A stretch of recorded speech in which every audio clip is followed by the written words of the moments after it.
บุญขอบคุณหลายเด้อตู่เด้อที่เอาใหายครอบครัวประจอยเด้อเนาะเด้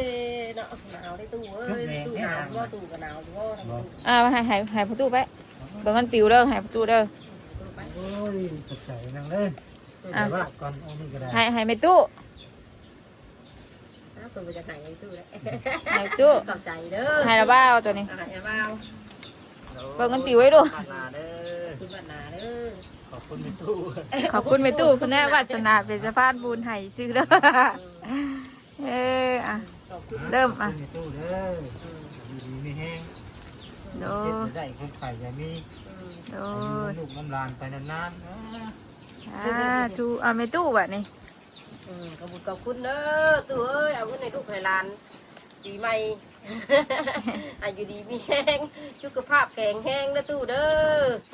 เงินเป็นตู้ไรมาจำไรกะกับพื้นหาเป็นตู้ร้อยเท่าพันเท่านะตู้เด้ออายุดีมีแห้งนะตู้เด้อ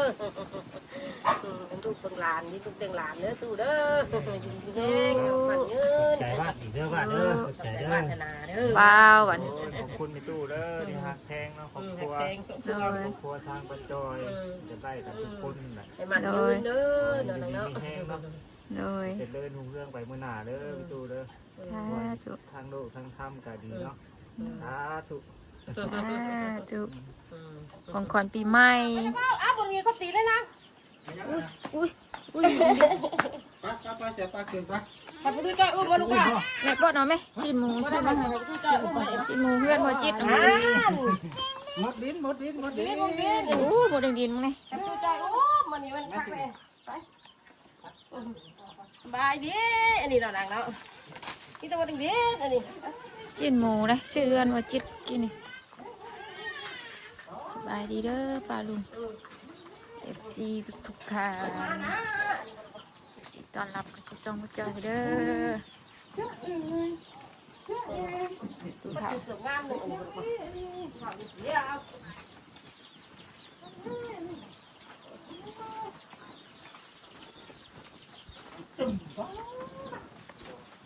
โอ้หมดดินครบตีนแม่เบามาลมเลยนะเลยการได้มานานหนาวตู้ต้นกระเป๋าโอ้ยหนาวเลยยังตากแดดก็มันบอกเอาเมื่อเด้อไปเด้อหนาวนะผู้ชมแม่นั่งเด้อเดี๋ยวก็ใส่ต๊ะมื้อนั้นเดี๋ยวไม่ได้เอาเมื่อเลย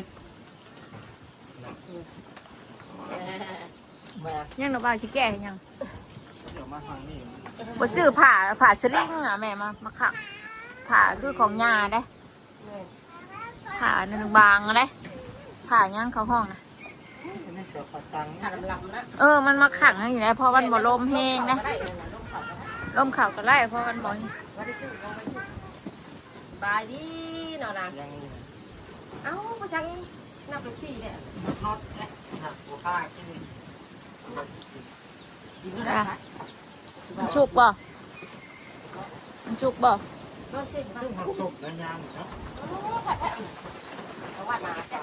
หายไปตู้แบบว่าติดหายว่าติดเล็บบ่ดูบ่ติดเล็บไปตู้นี่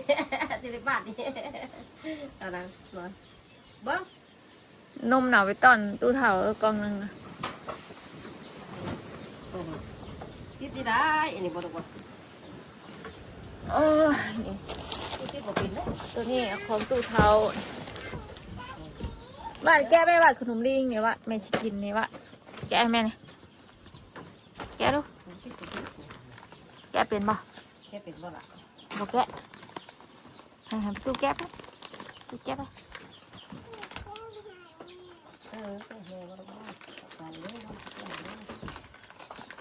กินข้าวแล้วเนี่ยกินข้าวยัง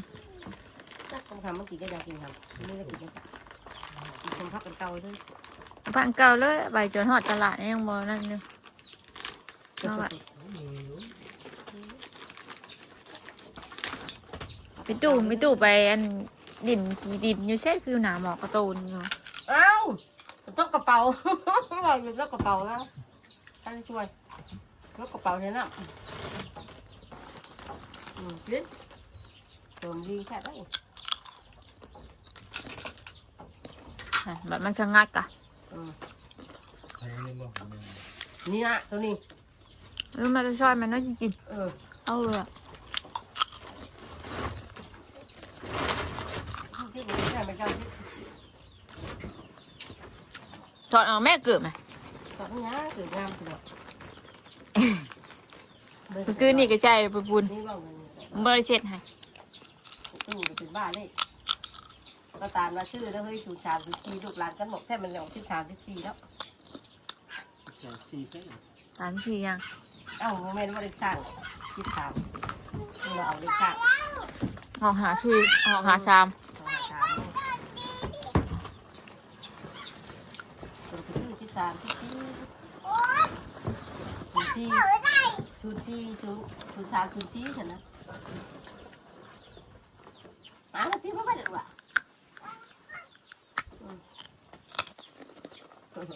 เก่งได้หมด น้อยแม่หมูสิหมูย่างเนาะใส่ตู้เย็นไหม เน่าแล้ว มันยำชิ้นย่อยนะคะ เงินอาทิตย์จริง เมื่อกี้ยังมาจะบอกไม่ยอมกิน มีอยู่หมูเก่าตะกี้เนี่ยยังอยู่นั่นแหละ เฮ้ยเนี่ยหัวเมีย ไปเมีย เอา ไป คู่แล้วมันยังคือเห็ดอันเนี้ยอยู่ ไม่ตื่นเลยวันนี้ นักแกะเบิดบ่นางมัน แค่แบบนี้เอา แกะมันก็ลุ่มปิวไปแล้วอ่ะ ชื่อนางบุชื่อ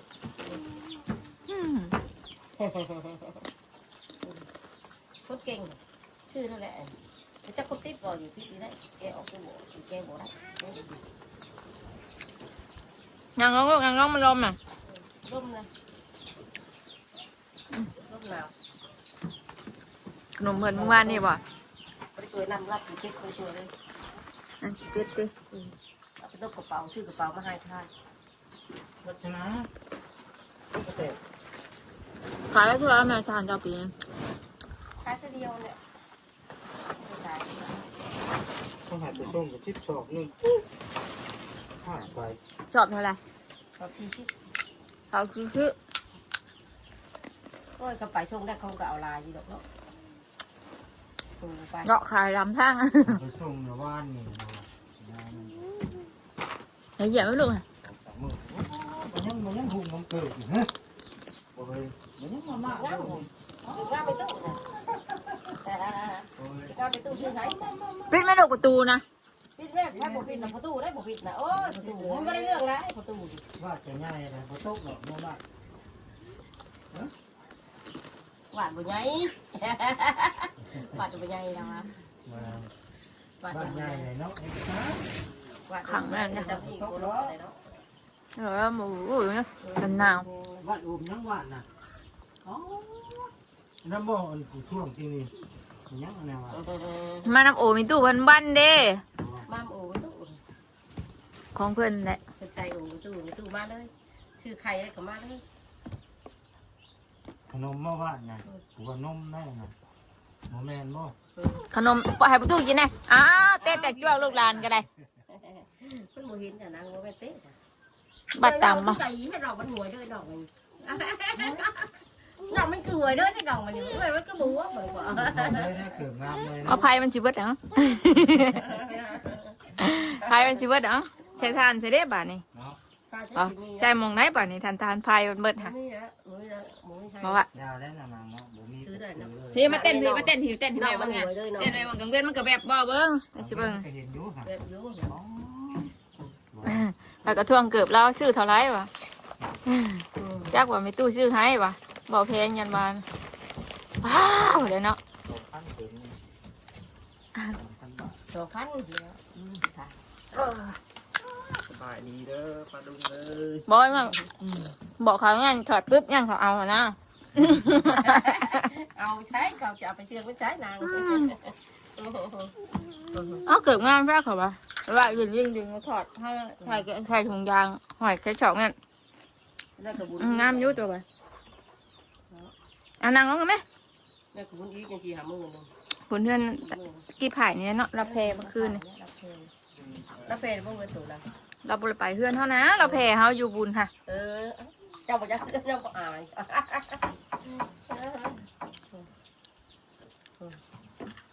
พ พงบุญ เกิดเพิ่งอยู่เท่า เฮานั่งกินเพออยู่ห้านเพอนะเปิ้นแพ้เฮานะสิจักเฮือนเฮาอยู่บ่ดีวะ เฮาบ่ได้ถือดอกแพ้อยู่ใจเฮาก็ไปอยู่ ไปอยู่บุญนี่เหรอ ว่ามาดิมึงเนี่ยน้ำตีนนะมันสิช็อตตีนเจ้าเลยนะ มันบ่ช็อตจ้ะนะ อันนั้นอะไรอันนั้นอะไร มันบ่ช็อตจ้ะ มาพี่มันบ่ช็อตบ่มาพี่มันลมนะ อยากตากแดดคือนี่ก็คืออย่างนี้ ถือนะ คือต้นก็คืออย่างนี้นะ มันหนาวแฮงนะบ่ได้เฮิงบ่นะ บ่อยู่มาแต่บุญนะกามเสือเป็ดมา ตัด คือ ผม นอน นี่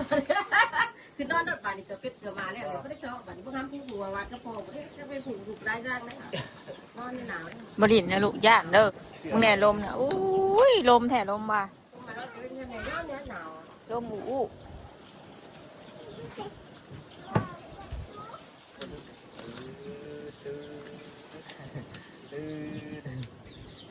ตัดผมได้นี่นะตัดผมตัดว่าผมตัดปะบ่ คือบ่ตัด แล้วกูไปเหยียบโดนละตื้นแล้วกูตื่นมาเองว่ะกูนอนเลยกูนอนกูปิดหัวมันที่กูนอนปิดหัวมันเหยียบตื้น แก้บ่ลูกถอดบ่เกือบถอดบ่เถิดบ่บ่ถอดอ้าวมักแห้งอยู่ดิ หนาวตลอดยาละ เมื่อเสร็จเด้อมันเด้อมันเปื้อนเด้อนี่ ผัดกระยำหนาวนั่ง เมื่อเสร็จให้มันเกลี้ยงเด้อแม่ว่าใส่ตัวมันถอดง่ายอะบ่ว่าสิใส่ตัวนี้เพิ่นว่ากลุ่มใส่ผู้เดียวเพิ่นย่าง พี่หนาใช่ไม่ได้เนี่ย งามเนาะ พี่หนามีน้องใช่ได้แล้วมีน้องแล้วมีงานถือว่าแล้ว เอาออกเลยป่ะทอดเอาป่ะ ไม่ใช่ทอดคือมันจะขอ ก่อนเอานั่ง ถุงเท้าคนละ4 บาทเอาถึงออกยังลูกนะ ออกตัวดีนะ อ๋อของมันนะ บ่ออกระยะตัวดี ยัดใส่ของเก่ายัดใส่โกนมันค่ะยัดใส่คนละอันนะฮะยัดเมียนเวลาใส่มันจังหาเห็น เห็นนี่ เอ ได้ อเก็บเลี้ยงแม่บ้านว่าด้วย แก้วหัวบุญเราจอย จะเป็นลูกใครคือเก่งแทนบ่คือเก่งแทน ลูกไผ่เนี่ย ฮะ เป็นลูกไผ่จะได้ลงป่าได้ซาได้หนูมีโบเมย์ครับบอกได้ไหมลูกคอไผ่ลูกคอยังขอตู้ยังไม่ตู้ยังโอ้จักมาดูว่า พอตู้ยัง ตู้ยังตู้วะไม่ใช่ว่าคุณชื่อตู้ไม่ใช่ตีกันข้าวตะกี้ได้ มันหนาว แม่ก็ตี มันหนาวเลย เอ้าคุณจันตะกี้ให้มาตีกันเลยตะกี้คุณจันเลยเออแล้วต่อยคือตายแล้วดีน้อยคุณจันตายแล้วดี มันเดือมตาลูกเดือมตานะ ตากแดด เดือมตา หนาว เฮ้ย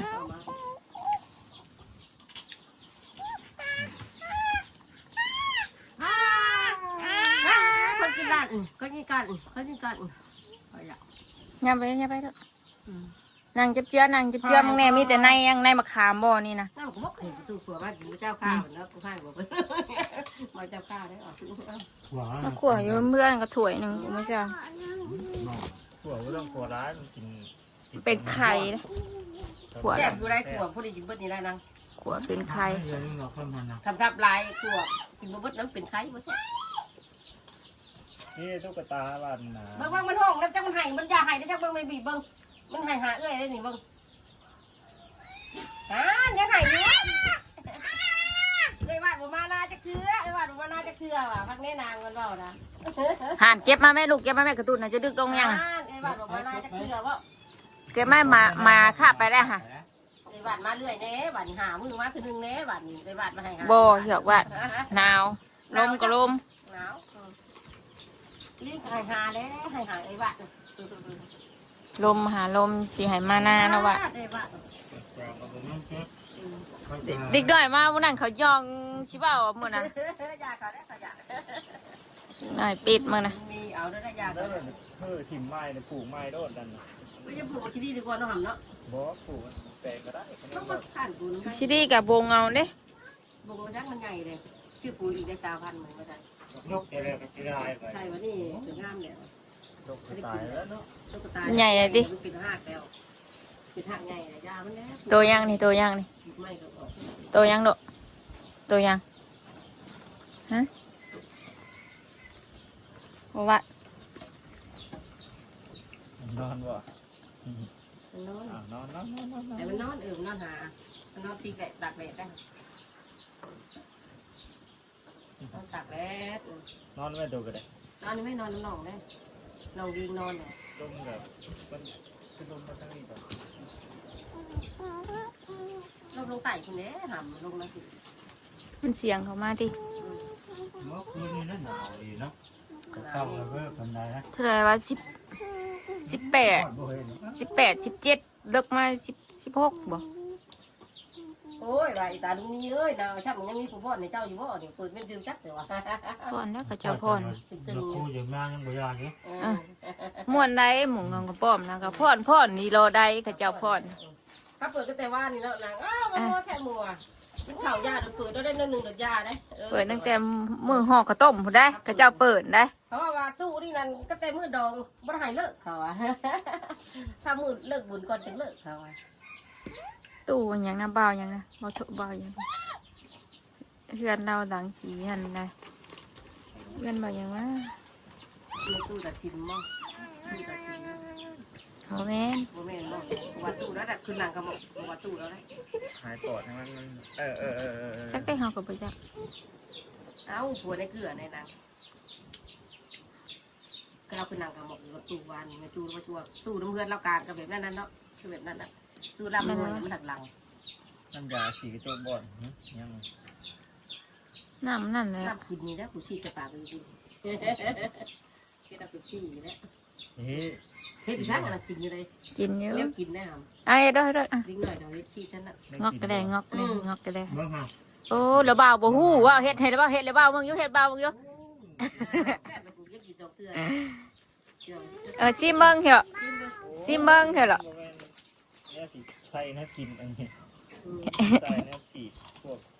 ทำความสะอาด กินแต่ไม่ฉีดปากนิดหน่อย บ่แม่นติเบิ่งผมเขาปากลูกผมเขาปาก ฉีดปากนิดน้อย อ๋อเอ้ามันมาแต่จุกมันพุ่นบ่ มาแต่จุกมันพุ่นนี่ หมักหัวเทวะ อยากยื้อเอา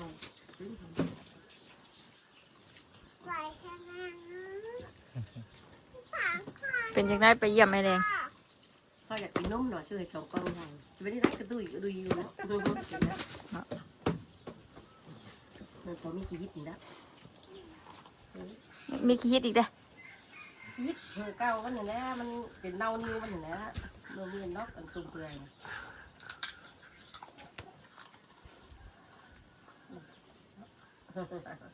แผลเก่าอยู่นะนักขัดแข็งน้องกับพ่อมาน้องมันน้องมันหัวน้องเนาะ โอ้ยเนาะ เมื่อยดิว่าสิอยู่ใส่ เจ้าเต้นอยู่บ่คืนนี่บ่ลูก เต้นแท้ เต้นคืนนี่เฮ้ย หนาวเอ้ย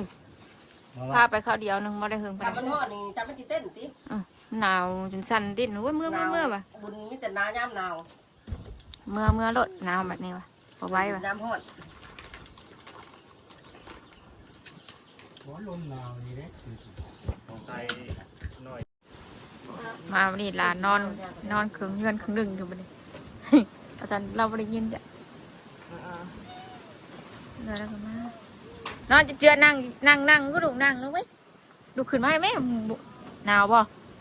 หนาวบ่ หนาว หนาวบ่เมื่อเราเสร็จเนาะ เหงื่อเนาะ เมื่อเนาะ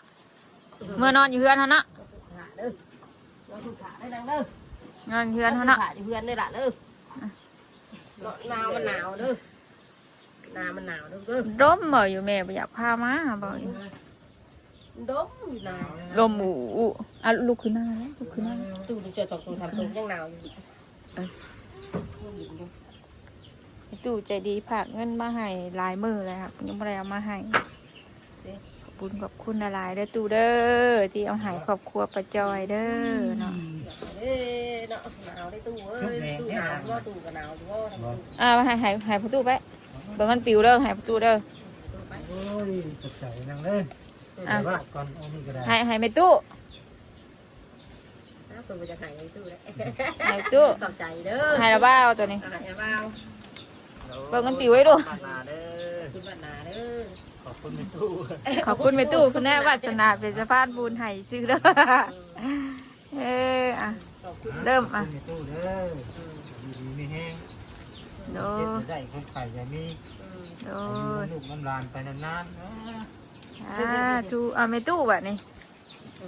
ขอบคุณเด้อตู้เอ้ยเอาเงินในลูกไทยลานปีใหม่ อายุดีมีแห้งสุขภาพแข็งแห้งนะตู้เด้อเงินเป็นตู้ไหลมาจำไรกะกับคืนหาเป็นตู้ร้อยเท่าพันเท่านะตู้เด้ออายุดีมีแห้งนะตู้เด้อเป็นตู้เปิงหลานนี่ตู้เปิงหลานเด้อตู้เด้ออายุดีมีแห้งมันยืน ใจว่าอีกเด้อว่าเด้อใจ ใจ เด้อ วาสนาเด้อ ว้าววันนี้ โอ้ยขอบคุณในตู้เด้อที่หักแพงเนาะครอบครัว แข็งครอบครัว ครอบครัวทางประจอยจะได้กับทุกคนแหละ ให้มันยืนเด้อเดี๋ยวเนาะ มีแห้งเนาะ โดย จะเดินหุ่งเรื่องไปมื้อหน้าเด้อพี่ตู้เด้อ สาธุ ทางโลกทางธรรมก็ดีเนาะสาธุ สาธุของขวัญปีใหม่ วันปีใหม่จริง แม่น ถือไว้ โอ้งามแท้นี่แบบงามแท้ งามแท้งามแท้ เก็บดีเด้อดมช่อมปิวแล้วเนาะวัด ลายท่านเยอะกว่ามันบอก ไปขอมันนี่ขอไม่ตู้ว่าหรือขอผู้ตู้วะนี่ ขอได้ไหมขอได้ไหมขอตู้ได้ไหม ฮะ ขอเนี่ย ให้ตู้เก็บซื้อกินโนดใช่ซื้อแนวแซ่บๆเด้อหลานสิมากินน้ำเด้อใช่ ชื่อยังแน่จะเช็บบอกว่า ชื่อยังเดียวแฉะ ว่าอย่างยังชาวว่าฮะ ยังลูก นะ ไปสิบ่นั่นลุกขึ้นลูกหลานลุกขึ้นไปสะเมื่อปะเตรียมตัวเมื่อปะเมื่อปะ ไปแต่เมื่อนอนอยู่เพื่อนเด้อมันอุ่น มันลมได้อยู่นะมันนอนกับนอนบ่ได้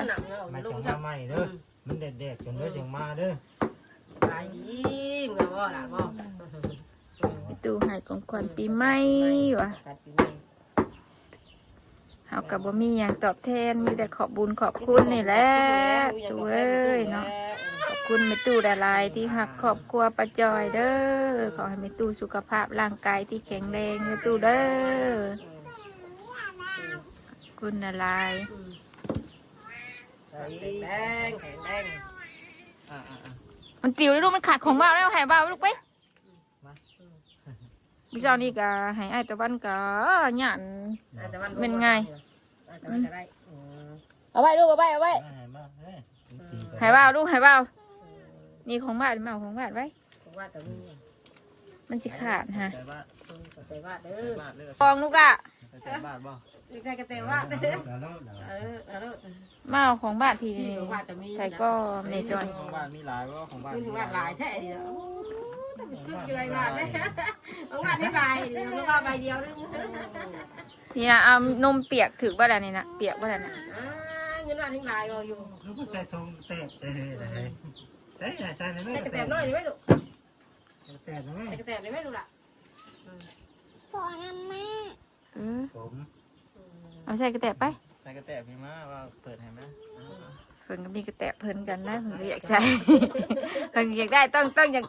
เอาใหายก็หน้ามันนั่งกาตีนยันบุ่มบุ่มมันนั่งก็เห็นบ่ ใส่หน้าสิ หน้ามันนั่งก็ยันบุ่มบุ่ม เอาไปได้ใส่กระแตบคนนี้ละ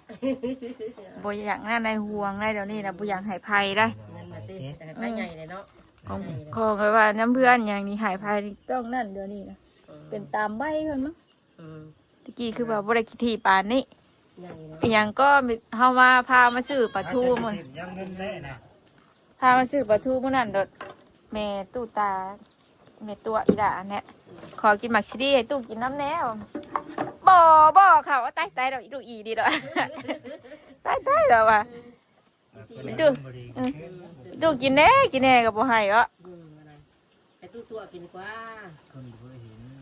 มันเคยเห็นหนา ตัวอยู่ บ่เพิ่นว่าบ่นั่นเลยได้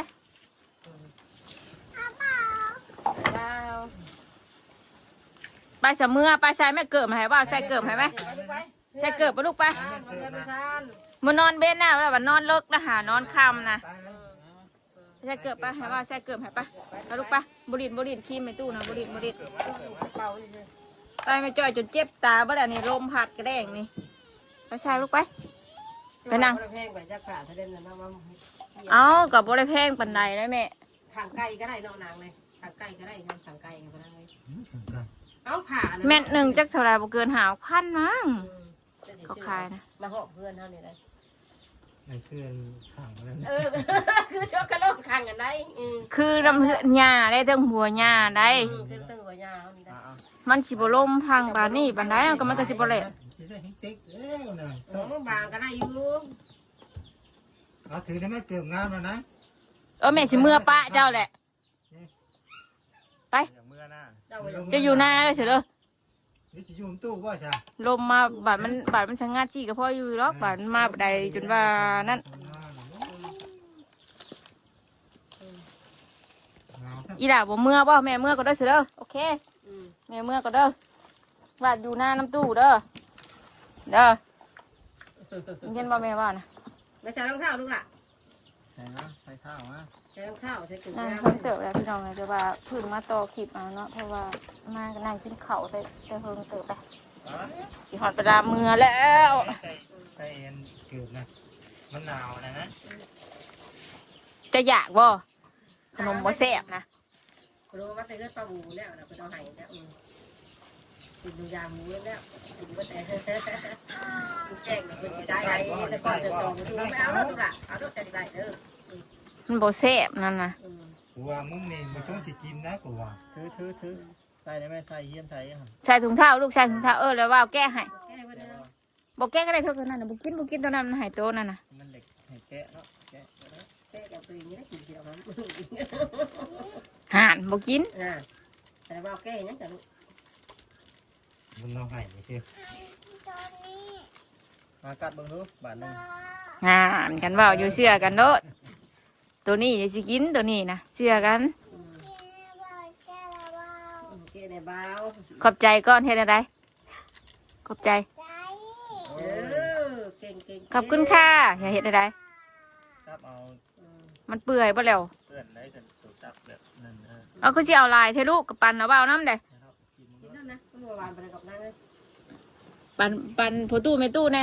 แม่นั่งเมืองลานกินผู้เดียวนี่นะ กินนะ กินหลักกิน เมื่อวานไปไหนแล้ว เมื่อวานไปกับหนุ่มแม่ หมักแต่แท้ๆได้จังซี่นะ นี่จักรเล็บมา พันเปิดสิบุเลย เป็นได้ไม่จะกินก็กินแล้วแต่